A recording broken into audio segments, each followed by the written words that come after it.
Ito na po, lutong-luto na.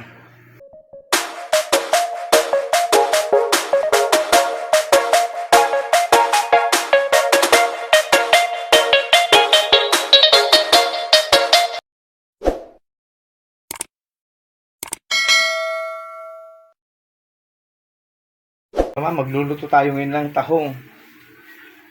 Pinakasimpleng luto. Walang masyadong halo. Kanya umpisa na natin. Magigisa na po tayo. Hindi na po tayo naglagay ng bawang, mga kaluto. Mas maganda pag luya na sa sibuyas. At hindi na tayo naglagay ng kamatis. Ang sahog natin ngayon, malunggay, miracle na dahon. Yeah.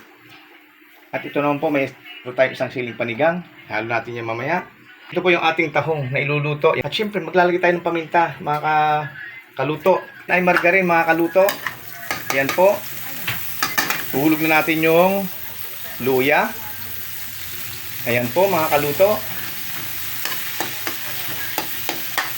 Nasa sa inyo na po yun. Kung gusto nyo i-brown ng konti yung luya, mga kaluto, para mabango rin. Mas mabango kasi ang luya kung medyo brown ng konti. Ayan. Ito na po. Kulo na po ang ating tubig. Natin ihulog yung sibuyas. Bango. Ayan po, mga kaluto.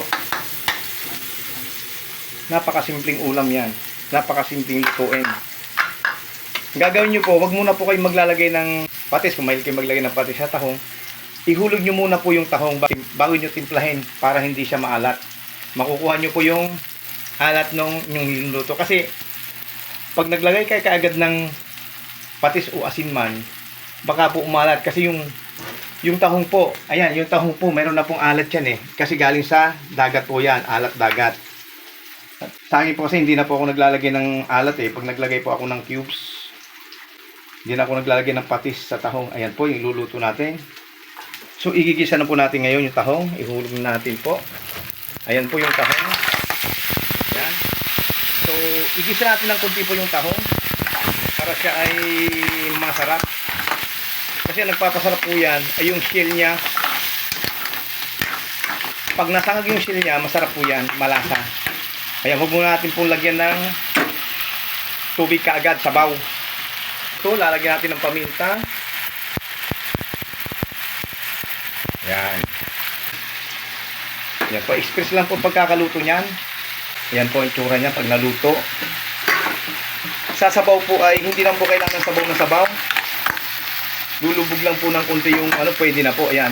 So ngayon po, kukunin natin yung tubig. Lumiit yung laman. Hindi po maganda sa tahong yung lutong-luto po. Wala kayong makakain na laman ng tahong. Pag bumuka po yan, pwede na. Malapit na yan. Ang miracle na dahon. Kung vitamins ang bibigay sa ating katawan. At libre pa po, nasa tabi-tabi lang yan. Pwede lang po tayong maglagay ng malunggay. Ito po, sili. Siling panigang. Napakarami pong malunggay. Ayan, puro malunggay na yan. Ayan po. Ang pagluluto po ng malunggay ay wag na natin antayin lutong-luto. Mawawala po ang vitamins ng malunggay. Ating lutong tahong na may malunggay.